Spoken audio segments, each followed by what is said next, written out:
Hey everyone, in this video we are going to see how you can create your Supabase account. I'll provide the link of this page in the description of the video and you need to click on it, and later you need to click on the start your project button, and it will redirect you to a page where you need to sign up.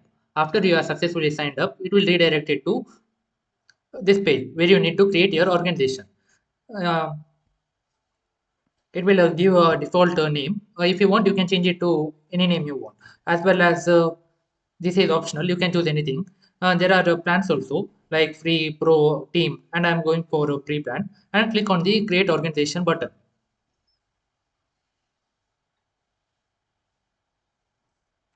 It will take some time. Yeah, it has created.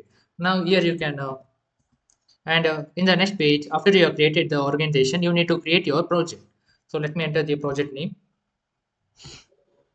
Let me choose it as a project test one, and you need to enter your choose your own password. You need to enter your password as well as save it somewhere, because we will need it in our when we are building our project.